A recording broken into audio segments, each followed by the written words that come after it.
오늘도 주 예수 그리스도의 은혜가 말씀 중에 여러분과 함께 하기를 주 예수 이름으로 축복합니다. 아멘. 여러분은 불가능한 것을 요청받거나 또 요청해 본 적이 있습니까? 제가 어떤 무명의 철학자가 한 얘기와 또 어떤 심리학자가 이 철학자의 이야기를 듣고 또 비유하는 것을 보고 저 혼자서 웃은 적이 있습니다. 그 내용이 뭐냐면 사랑은 공갈의 힘이다.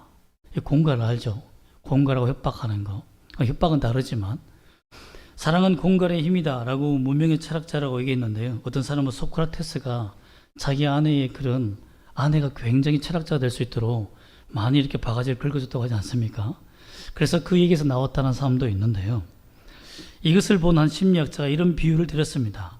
이것은 별 따기 북한식 버전과 같다라고 했는데요. 물론 북한식으로 이렇게 한 말이 있는데 사랑하는 이에게 오빠 동무 저 별을 날래 따줄 수 있겠시오 라고 이렇게 말하니까 그 남자가 내래 못할 게 없지비 무슨 은하계 반동별이 필요하디 말만 하라고야 라고 이렇게 말했다고 합니다. 이것을 이 사랑은 공갈이라는 힘을 두고 이렇게 예를 두고 있는 한 이야기를 두고 한 심리학자 그게 답변을 달았습니다. 왜 인간은 불가능하다는 것을 알면서도 요구하는 것일까? 저 별을 딸 수 있는가? 못 따죠. 근데 왜 요구하는 것일까요? 불가능한 요구를 들어주는 사람을 통해서 자신의 존재의 가치가 그만큼 귀하다는 것을 인정받고 싶기 때문에 하는 겁니다. 그래서 불가능한 것을 요구할 때는 이 사람이 나에게 사랑이 많이 필요하구나, 존재 가치가 필요하구나 하는 것을 깨닫는 것이 지혜다라는 것이죠. 난 못 따 라고 말하는 것보다 따줄게 이렇게 얘기하는 것이 더 지혜롭다는 겁니다. 여러분 오늘 성경에도 보면 오늘 불가능한 땅을 요구하는 자들이 나옵니다. 이들에게 그 땅은 어떤 존재일까요? 어떤 의미가 있을까요? 그들의 존재에 어떤 의미를 부여하는 것일까요? 굉장한 중요한 의미가 있습니다. 야곱이 요셉의 말을 따라 바로에게 고센 땅을 달라고 요청을 합니다. 그런데 이것이 왜 불가능한 일인데 바로가 야곱의 가족들에게 이 땅을 주게 되느냐? 이것은 거의 기적과 같습니다. 왜 불가능한가? 첫 번째는 이집트는 가장 비옥한 땅이 고센 땅뿐입니다. 고센 땅에 풀밖에 없어요, 여러분. 그 땅이 지금 흉년 아닙니까? 지금 2년째 흉년이고 앞으로 5년이 남았는데 고센 땅의 부동산 가치가 지금 얼마나 높이 뛰었겠습니까? 그리고 그 고센 땅은 왕의 권력자들, 최고 통치자들이 자기의 별장이나 자기의 땅을 이제 얻어서 자기 집을 짓고 자기의 풍요로운 농사를 짓는 굉장히 좋은 땅이에요. 근데 그것을 이방인에게 준다고요? 생판 모르는 사람들에게 준다고요? 이집트 시민권이 아닌 자들에게 가장 좋은 땅을 지금 지극히 흉년이 때 가장 땅값이 비쌀 때 그냥 준다고요? 있을 수가 없는 일이죠. 어떤 반란이 일어나겠습니까? 민심이 돌아서는 거죠. 파라오의 권력에 치명적인 손상을 입힐 수 있는 정책입니다. 만약에 파라오가 그 땅을 준다면. 또한 이집트는 최북방 전선입니다. 고센 땅을 중심으로 해서 위에 암몬, 쉽게 말하면 블레셋 이런 신생 국가들이 전쟁을 일으키며 호시탐탐 국방에 있는 경계선에 넘어옵니다. 즉 스파이들이 많은 곳이에요. 우리나라의 DMZ와 같습니다. 그렇기 때문에 이곳에 사상이 불순한 사람들을 거주하게 한다? 그럼 어떤 스파이 짓을 할지 어떻게 알고요? 그러니 그 땅은, 고센 땅은 절대로 사상이 불순하거나, 즉 쉽게 말하면 이집트인이 보증할 수 없는 사람들은 살 수 없는 땅입니다. 이곳을 파라오가 감히 내어준다고요? 불가능한 겁니다. 만약에 그 최북방 전선을 내어준다면 우리나라를 말로 한다면 국방부 장관이 반란을 일으킬 겁니다. 아니 왕이 지금 뭐 하는 짓이냐는 거죠. 또한 절대 물러설 수 없는 한 조건이 더 있는데 그것이 뭐냐면 왕들의 무덤, 파라오 왕들의 무덤이 고센 땅에 감춰져 있습니다. 여러분 피라미드는 페이크라는 거 아시죠? 피라미드 안에 왕의 무덤이 있지 않습니다. 피라미드는 그것을 비었어요. 아무것도 없습니다. 왕들의 무덤은 피라미드보다 수킬로 떨어진 다른 땅에 다 은밀하게 숨겨놓고 거기에 보석과 보물을 숨겨놨어요. 그 피라미드 건물을 보고 와서 도둑이 들어가면 덫에 걸리는 것과 똑같습니다. 그렇기 때문에 진짜 훌륭하고 귀중한 보물들은 고센 땅 중심으로 해서 묻어놨기 때문에 그 보물과 같은 그 땅에 왕릉에 여러분 이방인들이 산다 문화재 땅에 들어온다? 그러면 어떻게 탐낼지 훔칠지도 모르고 독을 당할지도 모르고 또 그들이 지킬 수 있겠습니까? 문화재 땅을 개방한다.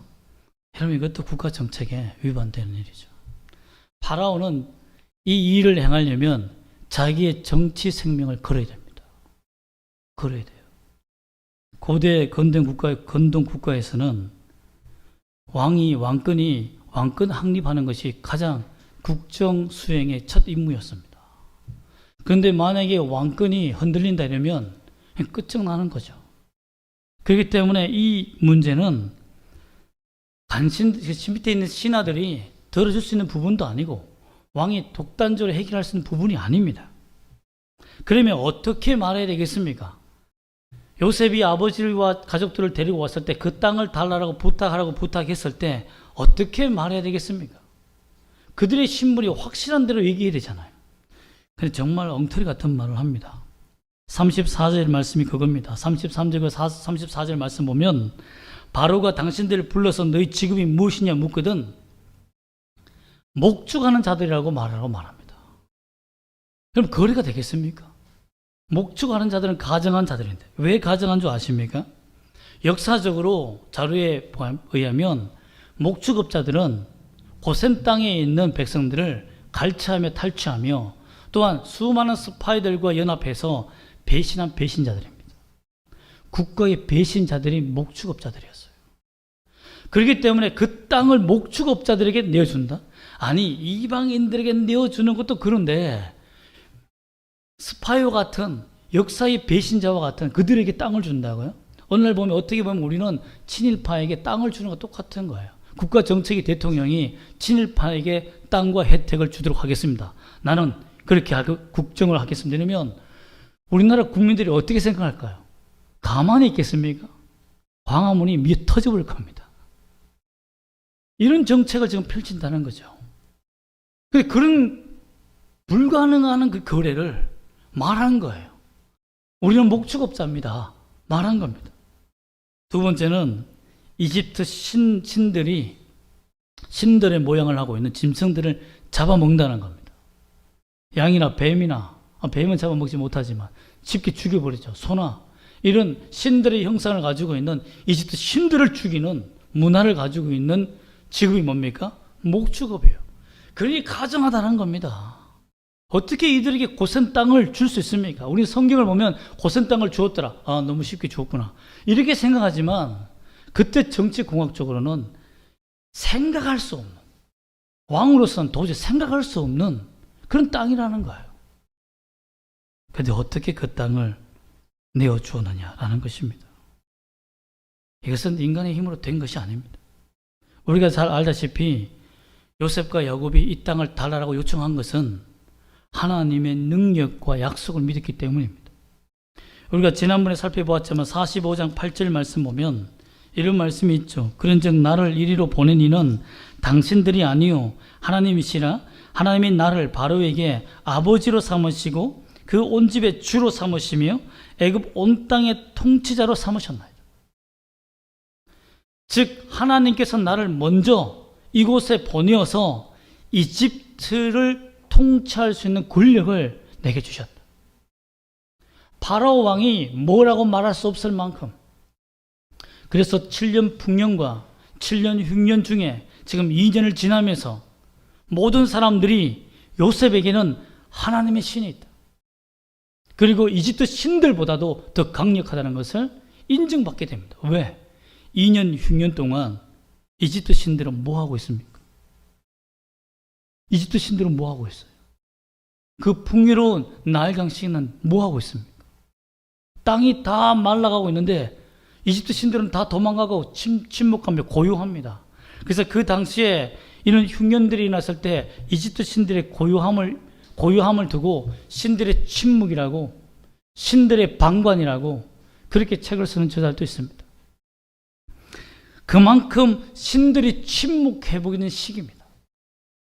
여호와만 존재하며 살아계신 하나님이라는 것을 증명한 시대라는 거죠. 그러니 그들이 신의 역사가 있는 사람의 말을 어떻게 거절할 수 있었겠습니까? 국가의 운명이 달린 문제인데. 또한 야곱 역시 요셉의 말대로 목축업자라고 말할 수 있었던 것은, 너무 지혜가 이상하고 합리적이지 않지만 이렇게 목축업이라고 말할 수 있었던 것은 46장 3절과 4절에 우리가 지난주에 말씀을 읽었던 것처럼, 다시 한번 읽어볼까요? 이 말씀 우리에게 주시는 말씀을 생각하며 46장 3절과 4절 말씀을 다시 한번 읽어볼까요? 시작.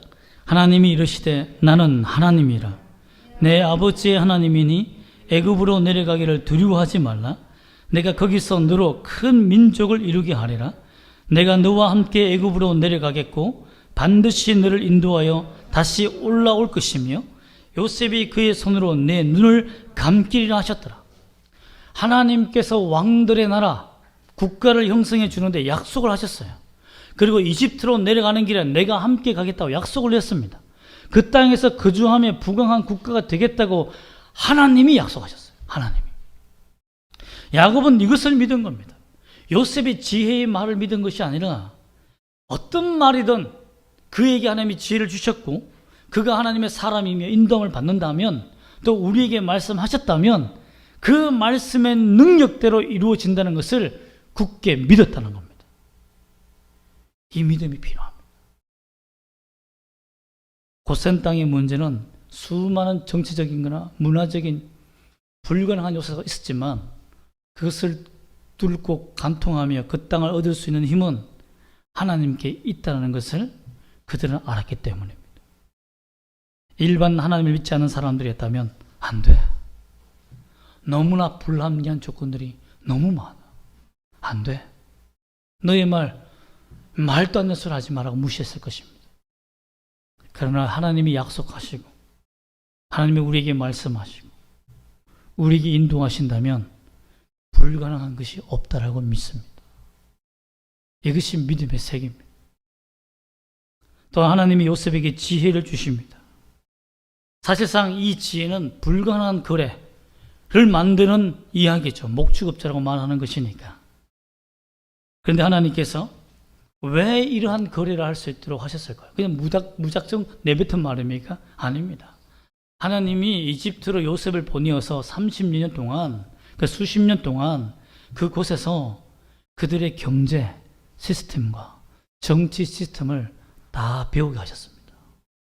이들의 약점이 무엇이며 어떻게 거래해야 되며 어떤 말을 해야 이 땅을 차지할 수 있는지, 또한 지금 이 땅을 파라오에게서 얻을 수 있는 타이밍이 언제인지를 너무 명확하게 알았다는 겁니다.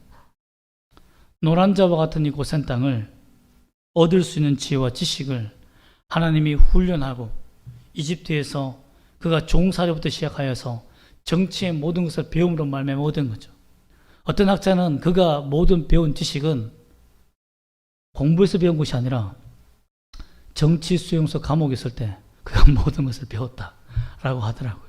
일리 있는 말 아닙니까? 도둑도 감옥에 들어가면 정말 엄청난 도둑이 돼서 나오지 않습니까? 정치 수용법에 갇혔으니 거기서 배우는 정치와 파라오의 약점과 그 고관들의 약점들, 이 땅의 문화, 이 모든 것들을 충분히 배우고 익히는데 충분했다고 믿습니다. 하나님의 지혜가 그냥 위에서부터 쏟아지는 경우도 있습니다. 특별한 경우에. 그러나 하나님의 대부분의 지식은 이 땅의 지식을 통하여서 하나님이 겸비하게 하시고 배우게 하시며 하나님의 지혜로 말미암아 그 지식을 다스릴 수 있는 권세를 주실 때 역사합니다. 그렇기 때문에 사람을 잘 만나고 그 사람 어떤 사람을 쓰고 하는 모든 것들을 사람을 의지하는 건 아니지만, 내게 하나님이 사람을 주시며 내 기업을 일으키고 나로 하여금 하나님 앞에 일어설 수 있게 만드는 것은 하나님의 인도하심이 있다는 것을 믿어야 합니다. 결국 파라오가 허락할 수밖에 없었던 것은 무엇입니까? 파라오가 하나님의 능력을 보았기 때문입니다. 거역할 수 없는 하나님의 능력을 보았어요. 그리고 이들이 신들의 자녀임을 알게 되었습니다. 또한 그뿐만 아니라 정치적으로 큰 위기를 당합니다. 만약에 지금 현재의 풀이 있는 땅은 고센 땅뿐입니다. 그렇죠? 그렇기 때문에 요셉에게 줄 수 없다라고 말한다면, 이스라엘 사람들이 줄 수 없다라고 말한다면 어떻게 되겠습니까? 요셉이 난 떠납니다. 아버지가 죽을 날이 얼마 남지 않았고 이제 형제들 만났는데 내가 이 땅에 있을 필요가 뭐가 있습니까? 난 떠나겠습니다 라고 말한다면 큰 공갈이죠. 이렇게 말하면 어떻게 되겠어요? 끝나는 겁니다. 앞으로 남은 5년을 어떻게 채울 겁니까? 그들은 요셉의 지혜를 의지한 게 아닙니다. 그의 신을 의지한 거죠.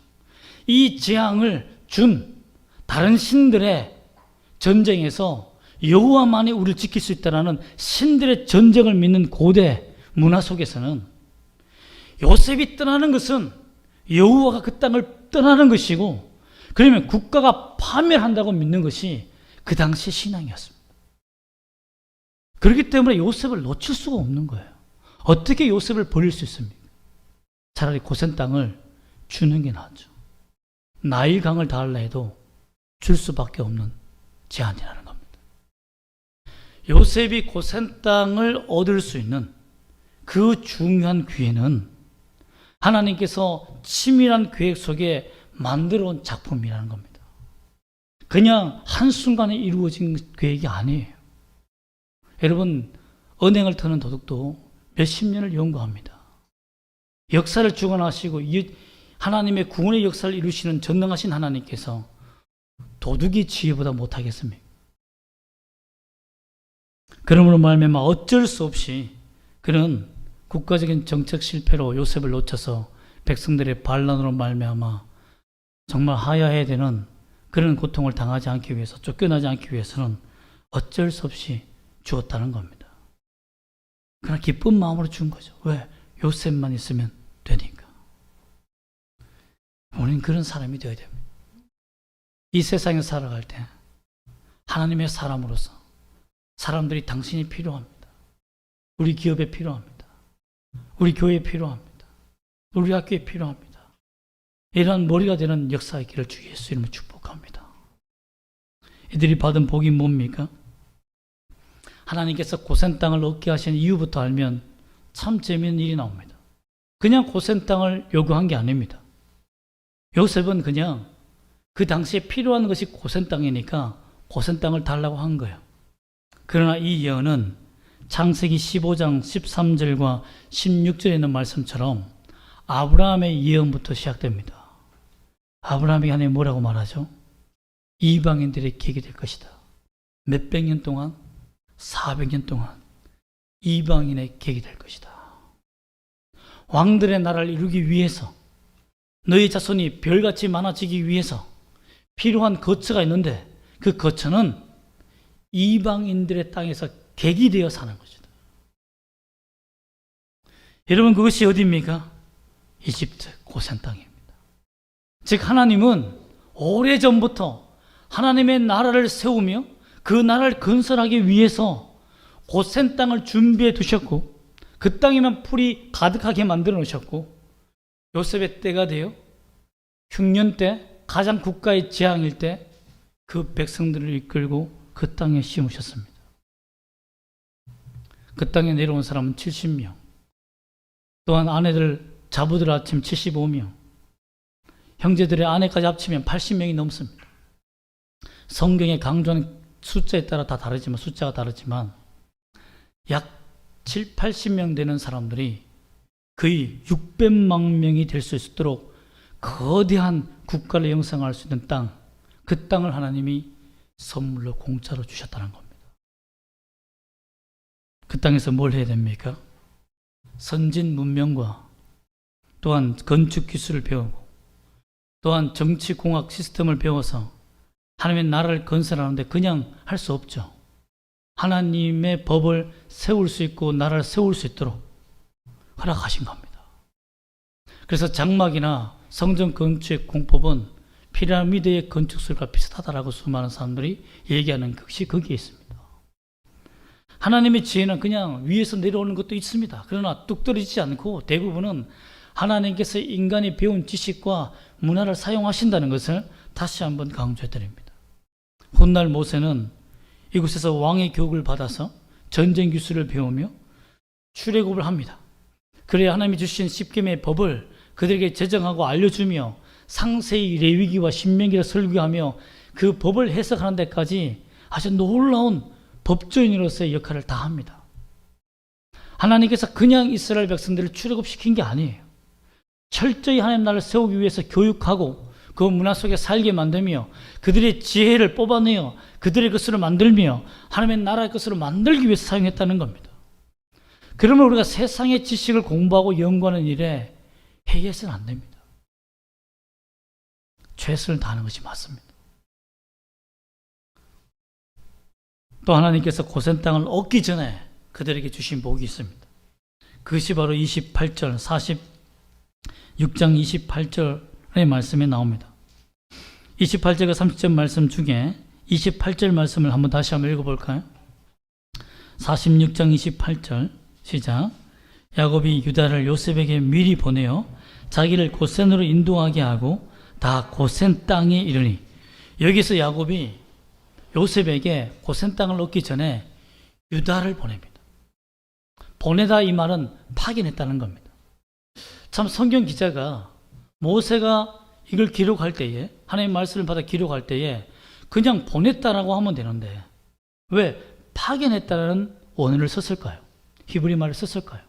파견은 언제 하는 겁니까? 국가가 아니면 우리가 교회가 어떤 사람을 외국으로 보낼 때, 사절단으로 보낼 때 파견했다 이렇게 하지 않습니까? 군인도 그랬잖아요. 파병했다라고 하잖아요. 파견했다라는 이 말은 대사로서 보냈다는 말입니다. 유다를 왜 요셉에게 대사로 보내는 걸까요? 이것은 성경 기자의 핵심 가치가 숨어져 있습니다. 뭡니까? 야곱은 이제 나라다라는 겁니다. 이스라엘 국가라는 거예요. 요셉에게 보낼 때는 한 국가의 대사로 보내는데 유다가 가장 화합하고 화목할 수 있는데 핵심적인 키가 뭡니까? 그가 요셉을 팔았다는 겁니다. 요셉을 파는 일에 가장 치명적인 실수하는 일에 먼저 된 자이기 때문에 용서의 사신으로, 화해의 사신으로 요셉에게 보냈다는 거예요. 즉 야곱이 인정한다는 겁니다. 이제 유다를 내가 용서하고 받아들였다는 거예요. 그를 대사로 삼았다는 것은 유다를 아버지가 용서하고 용납했다는 말입니다. 즉 한 국가가 고센 땅에서 형성되기 전에 이스라엘이라는 그 가족 국가가, 부족 국가가 하나 될 수 있도록 하나님이 역사했다는 겁니다. 즉 하나님의 큰 축복이 임하기 전에 먼저 그 공동체로 하나 되게 하시는 것이 하나님의 은혜라는 거예요. 여러분 주의 교회도 마찬가지입니다. 큰 부흥이 일어나기 전엔 항상 믿음의 역사가 먼저 일어나며 화합하며 공동체가 하나 되어서 하나님 앞에 일어서는 연합되는 모습이 일어난다는 것입니다. 케냐에서도 한 국가가 변화되는 역사가 어떻게 일어났습니까? 금요기도회라는, 금요철학기도회라는 지역교회 연합이 일어나서 큰 축구장, 축구도 하지 않는 그 경기장을 빌려서 아예 기도회로 만들었죠. 처음에는 참석하지 않았지만 그 기도를 인도하는 목사님이 마약사범들에게 총살당으로 말미암아서 악한 영의 방해라 생각하여 그것을 계기로 해서 모여서 정말 밤새도록 청년들이 울고 아이들이 울며 기도하여 케냐의 그 운동장이 뜨거운 불길이 되었죠. 그래서 트랜스포메이션이라는 영어까지 나와서 그곳에 케냐가 변화되는, 한 도시가 변화되는 역사가 일어났습니다. 이처럼 한 나라의 역사도 교회들의 연합을 통해서 달라집니다. 한 교회가 할 수 있는 것이 절대 아닙니다. 이렇게 가족이 하나 되어서 보냈다는 겁니다.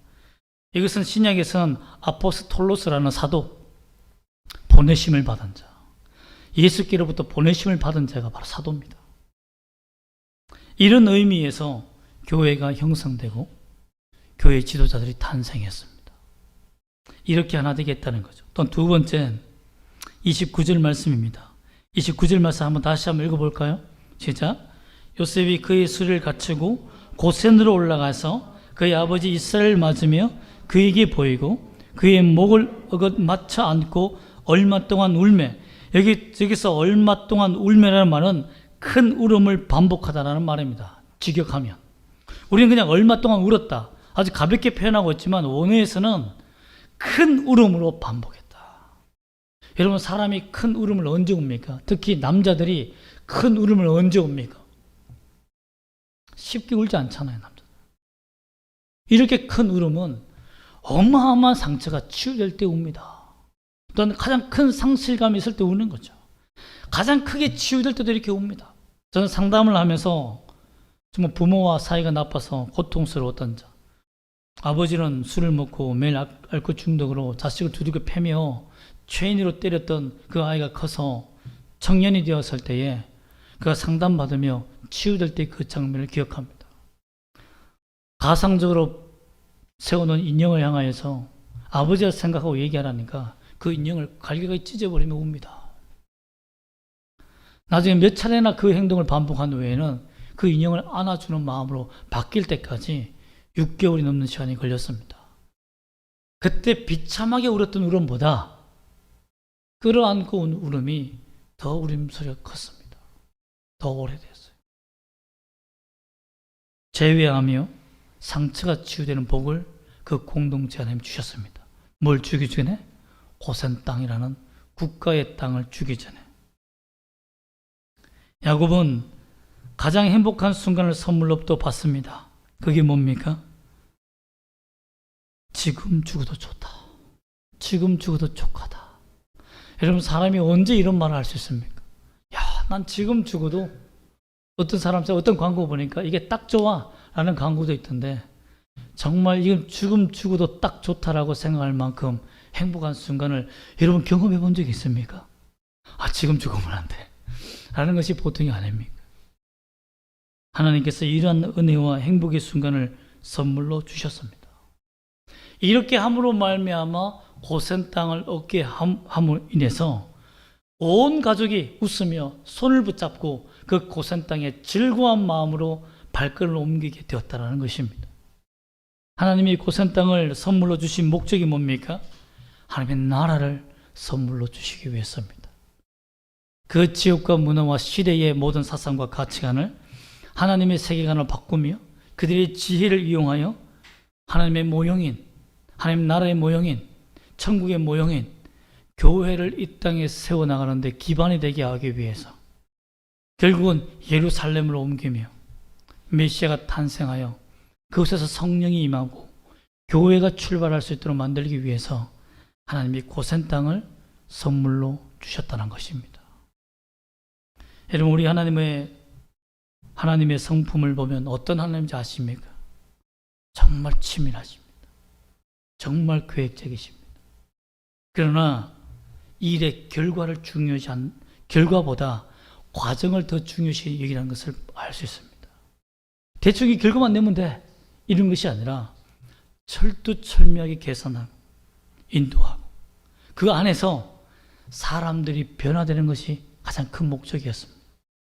요셉이 변화되고 야곱이 변화될 때까지 수많은 시련과 어려움을 주면서 그곳에서 사람들이 하나 되어서 훈련받는 그 과정을 너무나 소중히 여겼다는 것입니다. 이것이 하나님이 한 나라를 세워가는 비결입니다. 그냥 훌륭한 지도자 한 명을 세워서 나라를 세우고 군사를 주어서 나라를 세우고 한번 구테타를 이루어서 국가를 세우는 것이 아니라 한 사람 한 사람을 변화시켜서 하나님의 나라의 백성으로 만들어 갔다라는 것입니다. 하나님께서 예수님도 성자 예수님도 구 십자가에서 그냥 십자가에 못 박혀 죽어 그리고 부활해 슈퍼맨처럼 나타나서 역사를 이루게 하지 않았습니다. 일생을 인간의 고통이 무엇이며 세상의 죄악이 어떤 것인지를 몸소 다 체득하게 하셨습니다. 그래야 인간을 구원을 말로만 간단하게 구원하는 것이 아니라 완벽하게 구원할 수 있는 체험자로서의 구원을 주셨다는 것입니다. 그렇기 때문에 하나님께서 우리를 부르시고 우리를 인도하시는 과정은 하나님의 국가와 나라로 세우는 이 과정은 그냥 쉽게 이루어지는 것이 아니다라는 겁니다. 그러므로 말미암아 우리가 얻은 것은 무엇입니까? 하나님의 자녀가 되고 예수를 믿음으로 말미암아 자녀가 되고 하나님의 대사로서 파견된 자로서 우리가 살게 됐다는 것입니다. 고린도후서 5장 20절 말씀 보면 그러므로 우리가 그리스도를 대신하여 사신이 되어, 사신은 대사죠. 사절단이죠. 사신이 되어 하나님이 우리를 통하여 너희를 권면하는 것 같이 그리스도를 대신하여 간청하노니 너희는 하나님과 화목하라. 하나님과 화목하기 위해서 하나님의 자녀뿐만 아니라 대사의 권세를 가졌다는 겁니다. 그리스도의 대사가 됐다는 거죠. 성경은 분명히 말합니다. 이 대사는 어떤 의미입니까? 대사관이 있는 곳은 어떤 곳이죠? 그 나라의 주권을 통치하는 국가와 같습니다. 즉, 한 교회가 한 대사들로서 엄청나게 이 많은 숫자가 한 대사들이 모여있다면 하나님의 나라의 국가인 거죠. 세상을 변화시킬 수 있는 사명과 목적을 가지고 살아가는 국가가 되기 위해서 우리는 지금 훈련받고 있다는 겁니다. 그러므로 세상을 두려워하지 마십시오. 세상이 우리를 모욕하고 방해하고 짓밟는 것은 하나님의 나라를 파괴시키는 중범죄에 해당됩니다. 그리스도를 대항하는 성령의 해방죄에 해당되는 거죠. 그렇기 때문에 우리가 우리의 사명은 뭡니까? 두려워하지 말고 세상을 향하여 복음을 전하며 담대히 나아가며 그리스도의 대사로서의 사명을 감당하는 것입니다. 이 땅에 내가 태어난 것은 그냥 부모의 사랑을 통한 우연으로 결과적으로 태어난 것이 아닙니다. 우리가 세상에서 응아응아하며 울며 태어난 것은 그때부터 하나님의 사명이 부여된 것입니다. 내가 하나님의 사명으로 숨쉬고 죽기까지 주 예수 그리스도를 믿고 주님의 사명을 발견하며 살아가는 왕같은 세상이 되는 것이 우리의 인류의 사명이라는 것입니다. 그러므로 잊지 맙시다. 의사들은 히포크라테스 선서를 저도 한번 읽어봤습니다. 그 선서를 가슴에 담고 역할을 분담하며 자기의 범위를 넘지 않고 내가 해야 할 일은 반드시 하는 그런 의사의 사명을 가슴에 새기듯이 우리도 주의 말씀을 읽고 듣고 외우고 암송하고 우리 가슴에 새겨서 우리가 그리스도의 대사로서 하나님의 자녀로서 세상에 보내진 이유가 무엇인지를 발견하며 사는 여러분이 되시기를 주 예수의 이름으로 축복합니다. 아멘. 기도하겠습니다.